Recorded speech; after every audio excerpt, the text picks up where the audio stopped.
আজ আমি তোমাদের কাছে ফার্স্ট সামেটিভের স্যাম্পল কোয়েশ্চেন পেপারের অ্যান্সার নিয়ে এসেছি। সম্প্রতি 1 এপ্রিল থেকে 9 এপ্রিলে যে তোমাদের ফার্স্ট সামেটিভ পরীক্ষাটি হয়েছে তারই একটি স্যাম্পল পেপার নিয়ে আমি তোমাদের কোয়েশ্চেন অ্যান্সারগুলি দেখিয়ে দেবো। আমি জানি তোমাদের প্রত্যেকের স্কুলে আলাদা আলাদা প্রশ্ন হয়েছে, তাই আমি একটি স্যাম্পল পেপার নিয়ে তোমাদের দেখিয়ে দিচ্ছি যে কী ধরনের প্রশ্ন আসে। এর আগে ম্যাট্রিকুলার বাংলাতে ফার্স্ট এভলিউশনের টিপস দেওয়া হয়েছিল এবং অনেক কোয়েশ্চেনের সাজেশন দেওয়া হয়েছিল। আশা করি তোমরা ওই ভিডিওটি থেকে উপকৃত হয়েছো। তবে চলো দেখে নেওয়া যাক আজকের এই ভিডিওটি। First summative 2024 class 9 mathematics, full marks 40, time 1 hour 30 minutes। 1 নম্বর প্রশ্ন, সঠিক উত্তরটি নির্বাচন করো, মান 6। নাম্বার 1, পাই ও 22/7 এর মধ্যে এ দুটি মূলদ, বি দুটি অমূলদ, সি পাই মূলদ কিন্তু 22/7 অমূলদ, অপশন ডি পাই অমূলদ 22/7 মূলদ। সঠিক উত্তর অপশন ডি পাই অমূলদ এবং 22/7 মূলদ। 2 নম্বর প্রশ্ন, 20⁻⁻x = 17 হলে 22x এর মান কত? এ 1/49, বি 7, সি 49, ডি 1। উত্তর সি 49। 3 নম্বর প্রশ্ন, একটি বৃত্তের কেন্দ্রের স্থানাঙ্ক 0,0 এবং বৃত্তের উপরিস্থিত একটি বিন্দুর স্থানাঙ্ক 3,4। বৃত্তটির ব্যাসার্ধের দৈর্ঘ্য এ 5 একক, বি 4 একক, সি 3 একক, ডি কোনোটিই নয়। উত্তর এ 5 একক।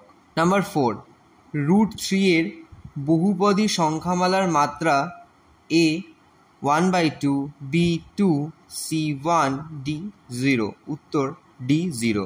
নাম্বার 5, ABCD সামান্তরিকের পরিসীমা 40 সেমি এবং AB = 12 সেমি হলে AD বাহুর দৈর্ঘ্য কত?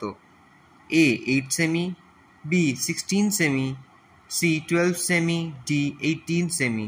উত্তর এ 8 সেমি।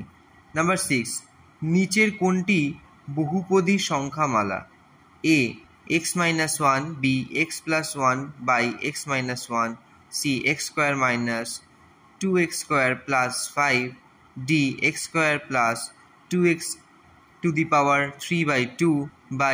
√x² + 6। উত্তর এ x-1। নাম্বার 2, যে কোনো 6টি প্রশ্নের উত্তর দাও।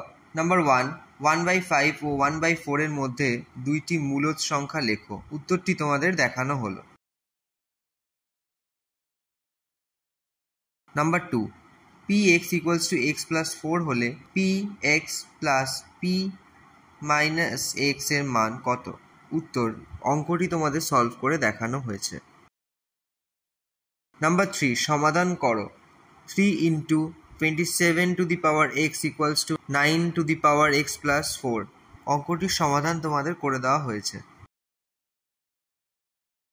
নাম্বার 2, যে কোনো 6টি প্রশ্নের উত্তর দাও। আর এর মান কোনো মানের জন্য rx - 3y - 1 = 0 এবং 4 - rx - y + 1 = 0।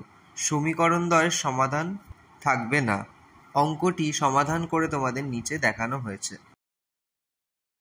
Number 5, a + b + c = 0 হলে a²/bc + b²/ca + c²/ab = কত? অঙ্কটি সমাধান করে দেখানো হয়েছে। নাম্বার 6, রম্বসের দুটি কর্ণদ্বয়ের দৈর্ঘ্য 24 সেমি ও 18 সেমি হলে উহার বাহুর দৈর্ঘ্য নির্ণয় করো। অঙ্কটি তোমাদের সমাধান করে দেখানো হলো। নাম্বার 7, x - 3 দ্বারা x³ - 6x² + 9x - 8 বহুপদী সংখ্যামালার ভাগ করলে ভাগশেষ কত হবে? অঙ্কটি সমাধান করে তোমাদের দেখানো হয়েছে। নাম্বার 3, যে কোনো একটি প্রশ্নের উত্তর দাও। মান 3। নাম্বার 1, সংখ্যা রেখায় √5 স্থাপন করো। অঙ্কটি সমাধান করে দেখানো হয়েছে। নাম্বার 4, লেখচিত্রের সাহায্যে সমাধান করো যে কোনো একটি। Number 2, 3x - 2y = 1, 2x - y = 3। অঙ্কটি সমাধান করে দেখানো হয়েছে।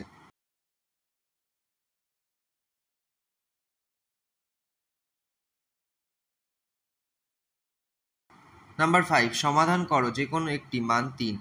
Number 1, 3x - 2y = 2, 7x + 3y = 43। অঙ্কটি সমাধান করে দেখানো হলো। নাম্বার 6, উৎপাদকে বিশ্লেষণ করো যে কোনো একটি। Number 1, a³ - 12a - 16। অঙ্কটি সমাধান করে দেখানো হয়েছে। নাম্বার 7, যে কোনো একটি প্রশ্নের উত্তর দাও, মান 3। নাম্বার 1, প্রমাণ করো সামন্তরিকের কর্ণদ্বয় পরস্পরকে সমদ্বিখণ্ডিত করে। সমাধান করে দেখানো হলো। নাম্বার 8, যে কোনো একটি প্রশ্নের উত্তর দাও। নাম্বার 1, ABCD আয়তকার চিত্রের ABBCCDDA বাহুগুলির ওপর EFGH বিন্দুগুলি এমনভাবে অবস্থিত যে AE = CG এবং BF = DH হয়, তবে প্রমাণ করো EFGH একটি সামন্তরিক। অঙ্কটি সমাধান করে দেখানো হলো। নাম্বার 2, y এর মান কত হলে 2, y এবং 10, -9 বিন্দুদ্বয়ের মধ্যে দূরত্ব 10 একক। উত্তরটি তোমাদের দেখানো হলো। আশা করি তোমাদের এই ভিডিওটি ভালো লেগেছে এবং এই ভিডিওটি ভালো লাগলে অবশ্যই আমাদের চ্যানেলকে সাবস্ক্রাইব করে দিও, যাতে করে তোমরা এর পরবর্তী আরো অন্যান্য সাবজেক্টেরও ভিডিও দেখতে পাও।